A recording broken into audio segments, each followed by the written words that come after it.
Hi, everyone. Welcome to Steph's podcast. This is episode 61. I can't believe it's episode 61. I saw a video about Alex Hormozy last week saying that people who get to 25 episodes are like the top 1% of podcasting or something like that.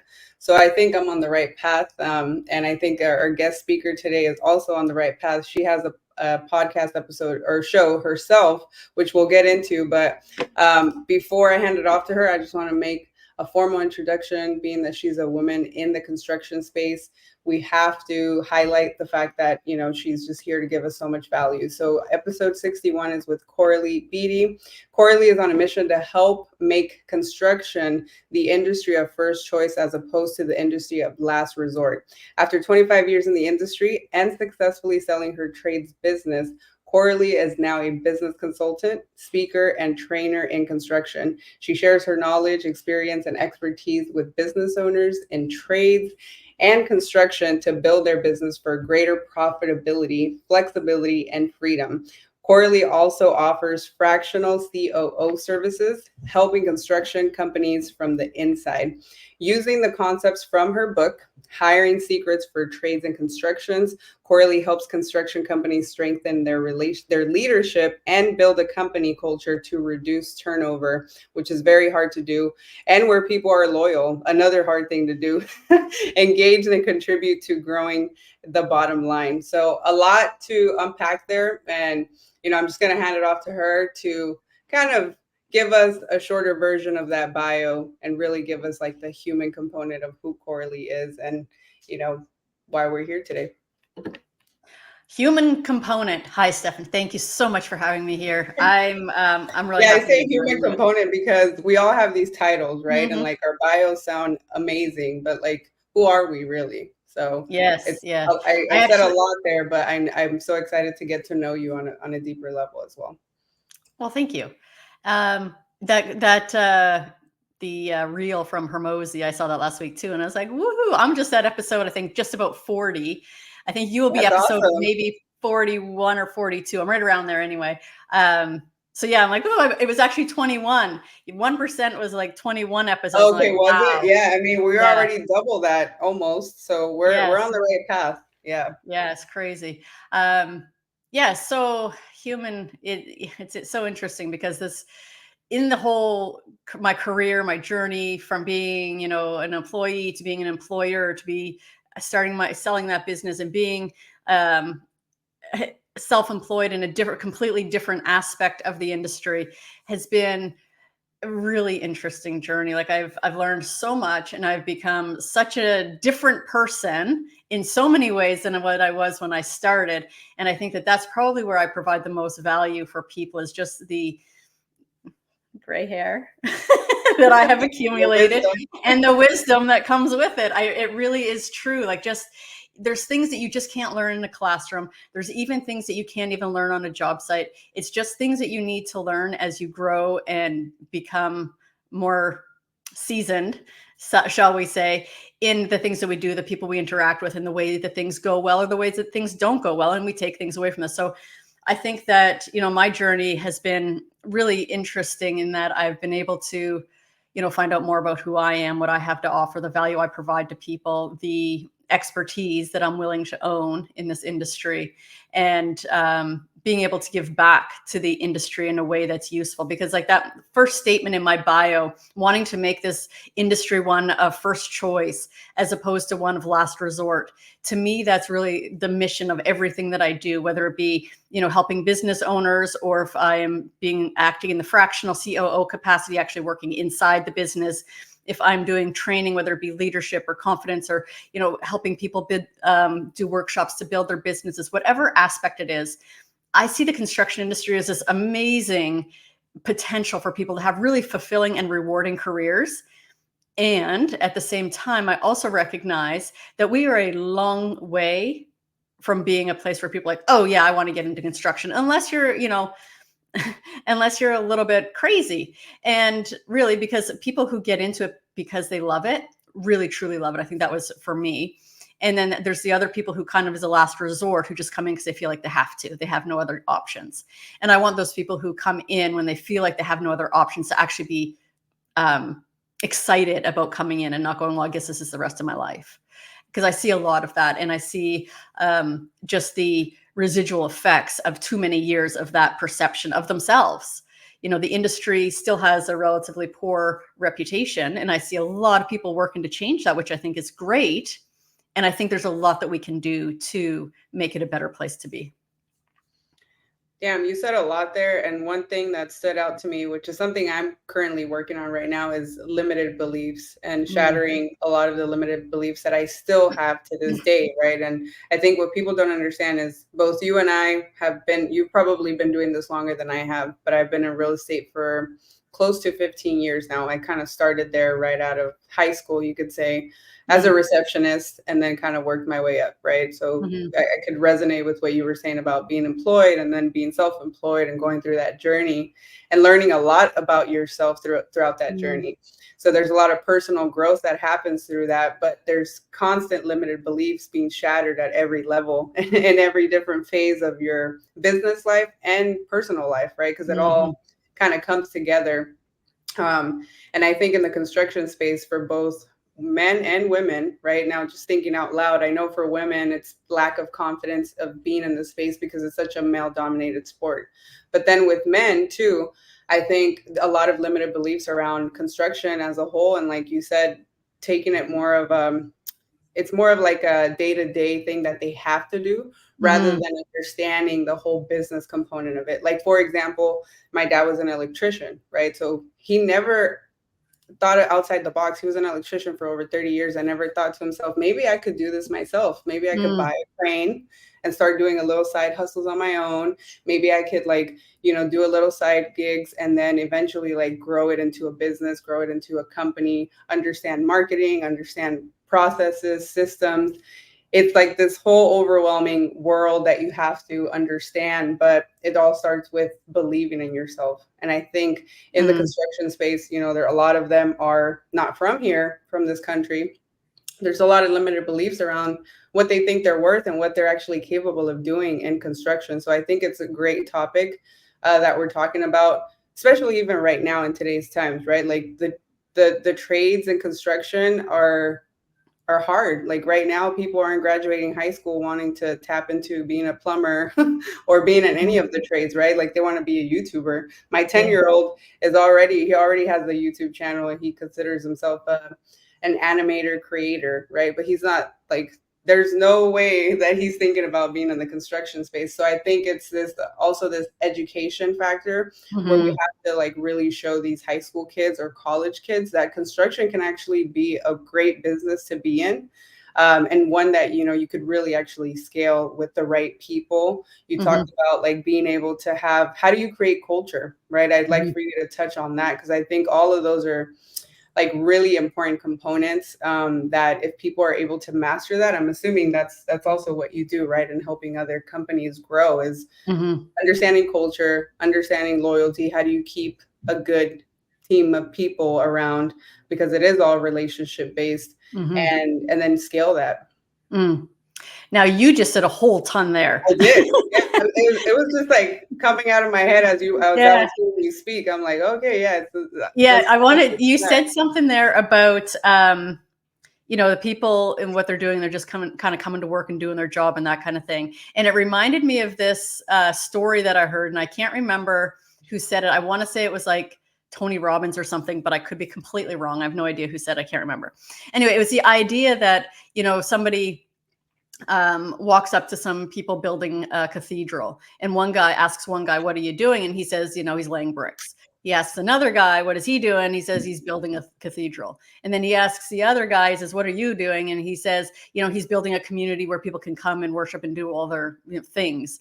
And it's just, it's having that idea of what you're picturing yourself doing. What do you see yourself doing? Are you just coming and laying the bricks, or are you actually building something bigger and have an appreciation for the impact that you're actually making on your community?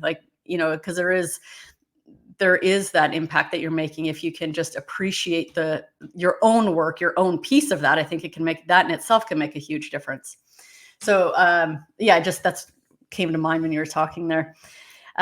Creating culture, coming back to your question, and loyalty, retaining your people. These even though, in my book that's called Hiring Secrets, I don't think I at all in one place comment on leadership. Although the book is all about being a good leader, I specifically didn't want to use the word leadership or leader in there because, I think that term in itself, people kind of like, there's a lot around it right now. Notwithstanding, regardless of what you want to call yourself in that capacity, when you are trying to build a business, you can't do it without people. And if you are constantly hiring people, you can't grow with your people. You need to be able to actually retain some people to have them gain skills and knowledge and experience within your business so that you can grow with them.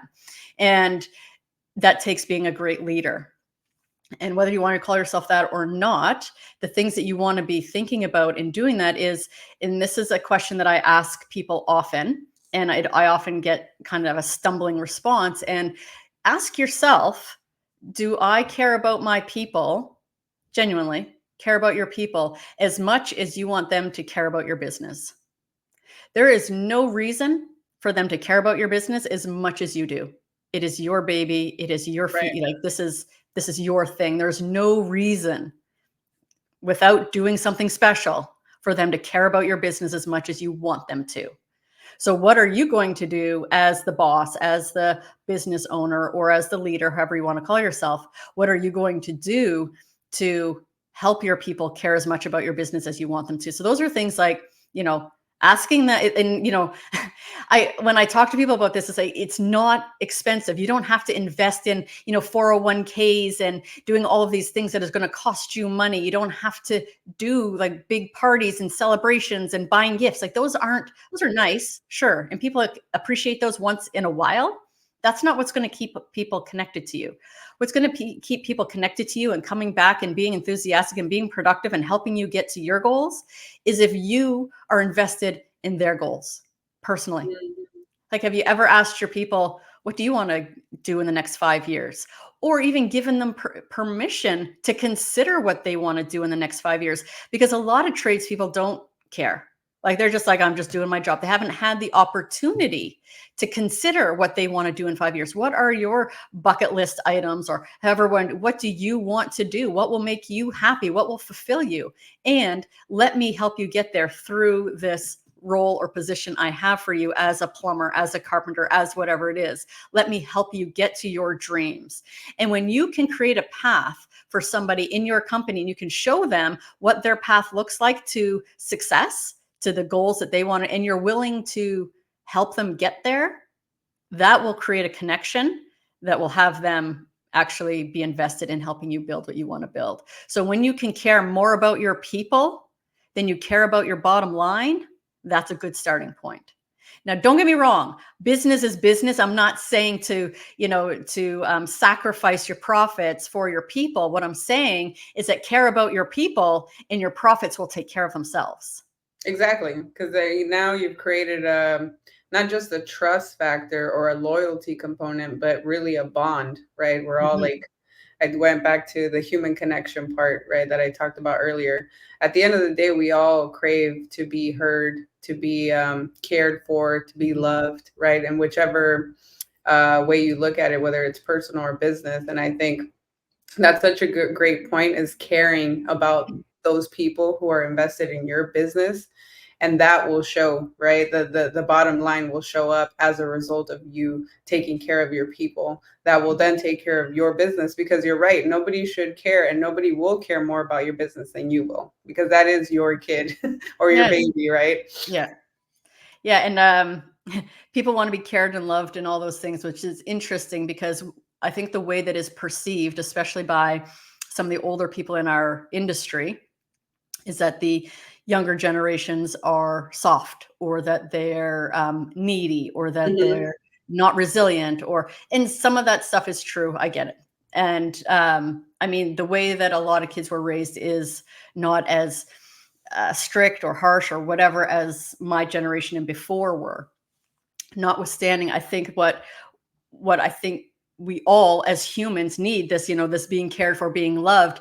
And I think it's the older generation that has like created this barrier that they don't allow themselves that connection, that to feel that love and all the caring and all the stuff that we all long for. It is human nature. That is what we inherently need to thrive.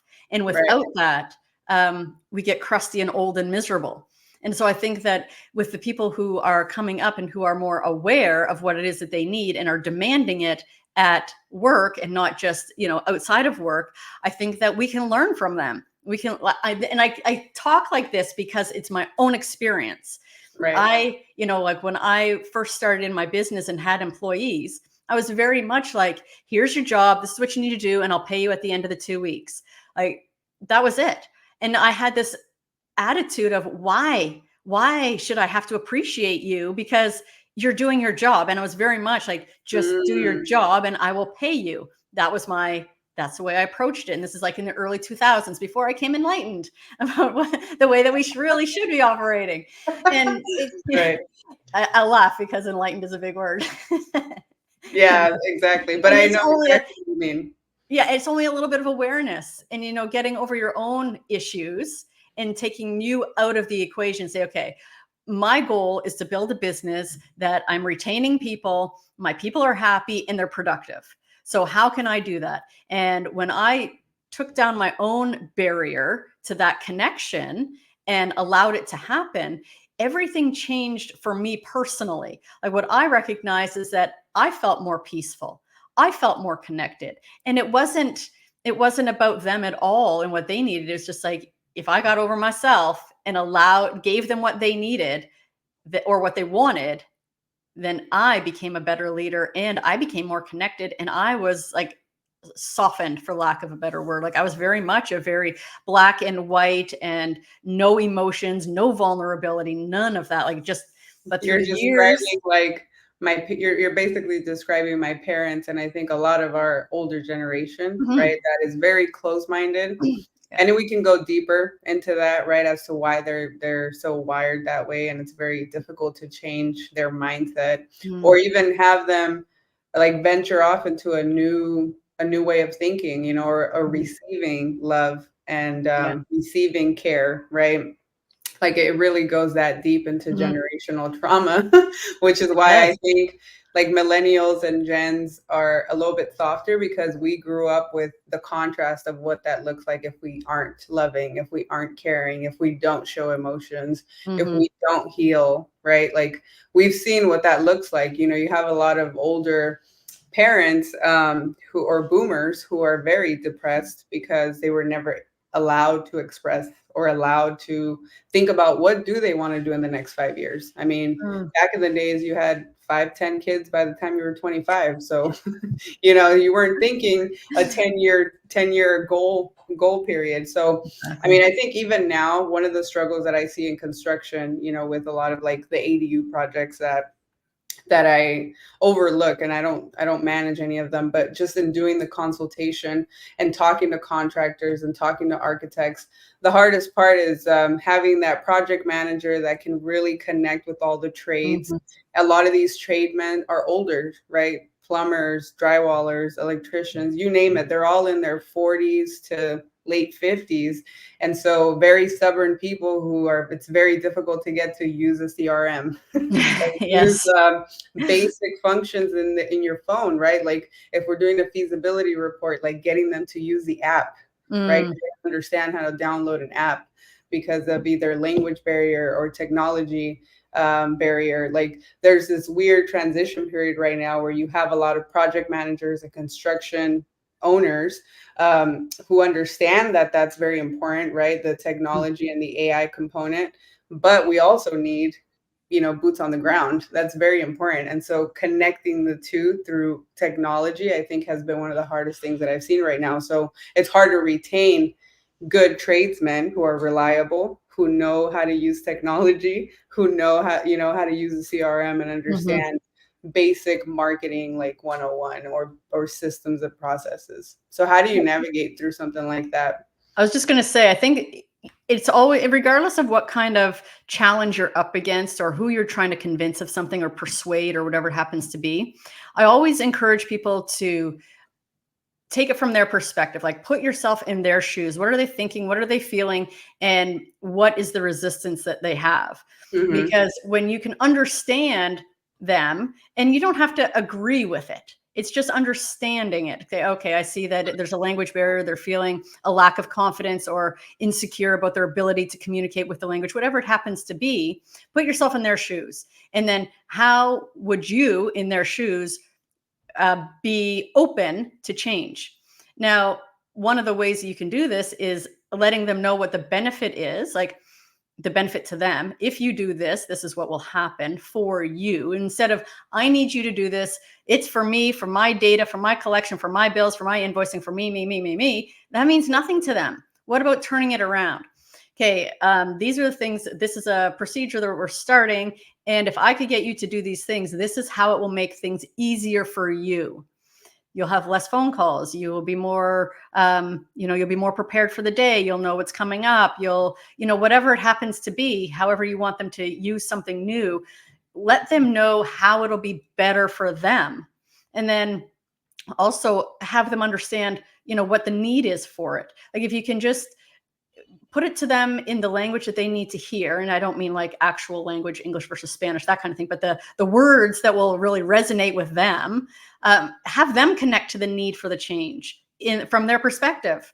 And then they'll be more open to receiving the information. Otherwise, it's just like that won't, and they have no idea and they carry on. Like they need to hear it. That's such a good point. Yeah, like once again, make it about them and how this is gonna problem solve their life, and have them see the benefit in it. I think that's a huge way to just have them look at it and really, that's actually very interesting because I am doing that right now with my VA, for example. I did my ADU play course for realtors on a platform called Thinkific.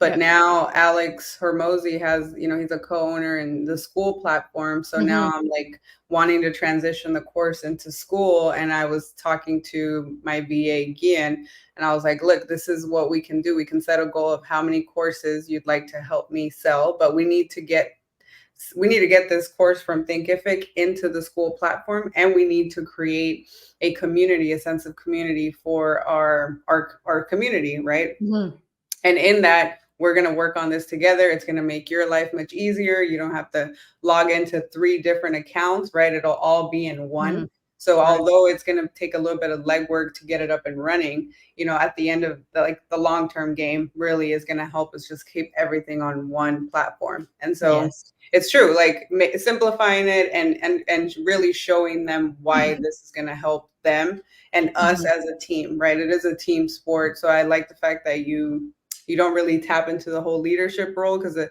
is a thing right now where it can be misconstrued as far as like what is leadership, right? What does that really mean? And so I think it could be leading by example, but what we're talking about right now is a huge topic. It's like, I think being a true leader is thinking about others rather than yourself first. How can you simplify other people's life and bring clarity? And then as a result of that, everyone will align in your vision and coexist within your goals, right? And like help you elevate, and you bring them along with you as well. Yeah, agreed. It's interesting with one of the points about giving people permission to dream about what their future could be, like having those conversations. And I need to do that one. I just wrote that one down because I haven't asked him what his 5-year plan is. And I didn't even think about that, It's not that I didn't do it intentionally. I just genuinely was like, you're in such like survival mode sometimes. You're like, shit, I need help with SOPs. Like, let me just have him work on this. And then I find myself every Sunday trying to figure out what the theme is going to be for the week on what he should focus on. But I think for next week, I have my answer. Like, let's focus on his goals. And that'll also, like that's one of the things is that when you can have, like, I always recommend having 2 meetings a year, one-on-one with your people. One is like what I call a career development meeting. And in that what do they want to do in 5 years, 3 years? And, how do you see them fitting into your company? And, what's their path to get to that point that they want to be? And the second meeting is, and I mean, there's also other things related to it, but that's kind of the goal of that one meeting, is to really find out where they want to be and find out not just professionally, but personally, what are some of their personal goals that they want to achieve. And what I was going to say is that, oftentimes, especially when you're talking about immigrants or people who are not first generation or or, that are, I guess, our first generation, in the country, they don't know how to think big or to, dream or give themselves possibility. And when you can give them permission to do that or encourage them to do that, that's something that it can be very foreign to them. Like they just don't know how to think that way. And for you to encourage them to do that, one, some might get really uncomfortable and leave. Like just, I can't do that. And you're making me feel uncomfortable by even thinking about it. And it just depends on what kind of people you want to have in your organization. Excuse me. But so giving them the permission to think big and see themselves growing in your company. And then that second meeting is like a check-in, how are things going? And are we on track to after you set the 5, 3, 1 year goal, what are you going to be doing by quarters and that kind of thing? And you kind of work it backwards. Are we on track? Has anything changed? Is there things that we could be doing differently? Are there opportunities for you to be, doing tasks that are going to be in that future line of things that you want to do? And then just give them opportunities to practice that. And when you do that, you help them to, one, see where they want to go in your company. And you can take these opportunities that come up. Like if somebody wants to be a project manager, for example, and they're on the tools right now, and you think that they would make a great project manager in the future, then you can give them opportunities as they arise. Like, okay, well, we need to have this site meeting. Why don't you come with me? Or why don't you go to that site meeting for me and take these things? Like you can just give them as they grow into the role, you can give them exercises and opportunities to practice doing the things that they'll be doing in the future. And one, that'll give them an opportunity to think, oh, is this really what I want to be doing? Or, like, no, I want to do something else. Like just giving them those opportunities and knowing what it is that they want to do. So your assistant, for example, if he really loves something, then that also helps you to figure out, okay, what's coming up this week? Well, I know he really loves this one thing. So can I get him to do more of that? Or how can I get him to do more of that? Versus, it's wide open and it could be anything. Where do I even start? Like it just helps guide, what you can get him to be doing as well. Damn, that's my biggest takeaway from this episode and honestly, like showing them how and giving them permission to think big. I think that's huge. Like we take that for granted here because here we're very taught to be that way, right? Like if you don't think big, then you're not self-aware about it, then you're kind of like in a third world country, which it's hard to do that here in the States. Like everybody is constantly feeding that into your mind, and for other people we kind of lose the fact that they don't have that same opportunity. So giving them permission to think big. Even last week I shared I pay for this membership where we talk about spirituality, health, finances, and relationships. And I was like, hey, here's my login. Like I pay a monthly amount for this. I need you to check this out because it'll help you and your family financially. And we had this little short conversation about money, and it just showed me like how with the scarcity mindset, that he has with money, just doesn't allow for him to think big. Yeah. And sometimes it's like having these conversations of giving them permission to think big, I think are like pivotal moments in their life that we kind of take for granted. So that's one thing I'm going to implement. Definitely the 2 meetings a year, I had them set, but completely different, not about them. It was more about like, our vision together as the business. But this is good. This is good stuff to know because I'm sure other people probably think about it the same way, right? Well, and I think that you definitely share the vision and your mission and all of those things that the company stands for, and see where they buy into that. Like maybe they're like, okay, well, that's and like what do they enjoy doing the most, and then being okay with if they want to explore the option of becoming a project manager at some point, and then you discover that hey, project management is actually not for me, then creating a safe space as well, where like they're able to like go into different aspects. But then if they don't like it, then we can pivot again. Because I think that's one thing I've done over and over, and I'm sure you have. You think you want something, and then you get it, and then you're like, oh, shit, this is actually not what I thought, right? And maybe I want to go this way, and I want to explore over here, and which is totally fine. We can always pivot. We can always change. Yeah. Being comfortable with change is another hard pill to swallow for a lot of immigrants and people, because that means pain. That means like struggle, or a lot that they have that negative connotation with it. So changing that narrative, I think, is huge too. But Yeah. I definitely want to get your book as well. And I think everybody should get it. So if they wanted to reach out to you for consulting, just give us a quick breakdown of like, what are some of the services that you offer? I know I talked a little bit about it in your bio, but for Mm. those who are listening, what is it that you can offer and help others with? And then where can we get your book?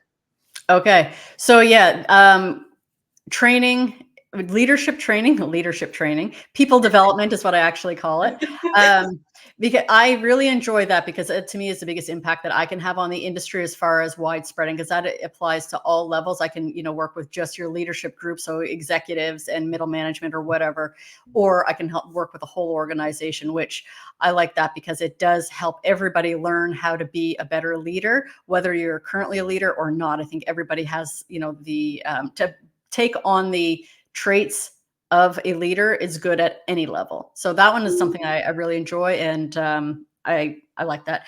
My fractional COO work I really enjoy as well, and this is where I actually get to get into a business and help them, because oftentimes what I see is that the leaders are too busy and they don't have the time to work on their business and they just need some changes made. So I actually get in and I'm doing the work as opposed to just advising on the work. And then, so I do consulting as well, which is, me advising on the work and guiding people, because the fractional COO role is a higher investment in your business for sure. And I Right. take on more of the responsibility. Whereas with consulting, that's, a lower level of investment. And a lot of people just need to start there just to, see where it's, See where they're at.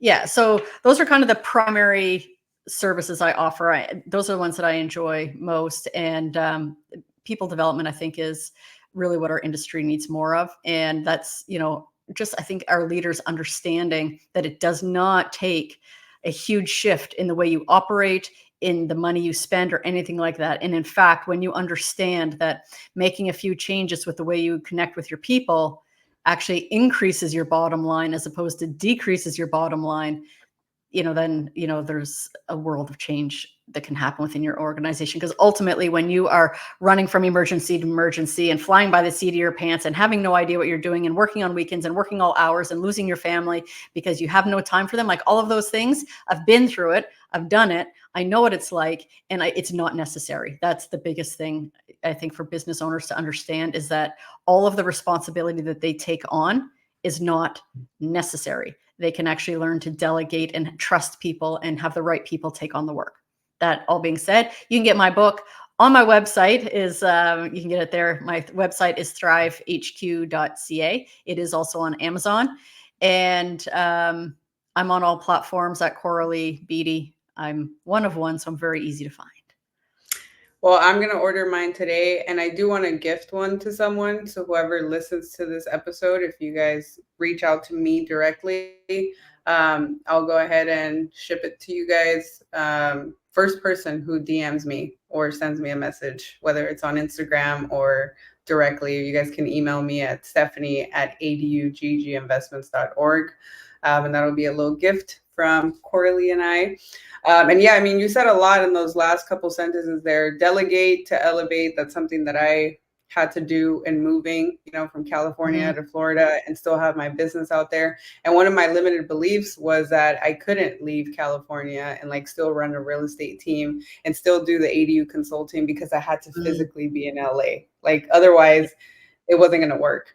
And so moving here really like shattered that limited belief. And now it's proven to me that, hey, I could still run a business from out there. And then I hired Gian as a VA a couple months ago, and now that shattered a whole other set of limited beliefs that I thought I couldn't delegate a lot of the marketing or the SOPs and the systems, and now I feel totally comfortable doing that. So I think it's baby steps, and delegating, but it's definitely necessary so that you have more freedom of time to do other things that bring you joy and passion. You don't necessarily have to do it all, and I think you're right. Most leaders are always busy. And if you're willing to invest in your people, those people will be the biggest ROI in your business. Absolutely. So, yeah. I have one other thing I was going to add. There's somebody I follow, Dan Martell. He has a book called Buy Back Your Time. And one of his key concepts is that you hire to to buy back your own time. You don't hire to increase your capacity, which means Mm, if you're running a plumbing business, don't hire another plumber to do more plumbing, because that doesn't free up your time. Buy somebody who you can delegate something to, and then that frees up your time, and that gives you the space to actually grow your business. So hire to buy back your time, and delegate, and then that will increase your capacity, not by just hiring another plumber to do more plumbing work. So it's I definitely recommend his book as well, Buy Back Your Time. I just started following him, so I'll Oh check him yeah, out. he is amazing. His content is next level, and just Buy back always, your time. I like yeah. that. All right, well, check out his book as well. And then make sure you guys follow Coralee on Instagram and buy her book. I will be gifting one, but make sure that you also support and just share one of your guys' takeaways once you read it. So, with that, I think we'll end it here. Thank you so much, Coralee. I'm going to Thank be you. on her podcast Yes. in a couple weeks or next week. So, Yeah, feel free. probably you'll probably be published like 3 weeks from now. 3 weeks from now. Yeah. So Yeah. we've got that in the works as well. And I'll be on her podcast talking about what I do. So if you guys want to listen in, make sure you guys follow her and just stay up to date. And with that, I just want to thank you once again, Coralee. Like I said, I feel like we already know each other, but today was like our Yeah. formal, virtual meetup, and then Yes. also our first time actually conversating besides our Clubhouse days. So for those of Yes. you who don't know, I met her on Clubhouse. So Long here time we are. ago. Shout out to an amazing platform that really helped me connect with a lot of great people. It was half and half, right? We had a lot of weirdos on the app, but I think from it came a lot of like good people, and you were one of Absolutely. them. So I'm grateful Yes. for that. Well, As thank am you I. so much. We'll see you guys on the next one. And that's it for now. Thank you. Thank you.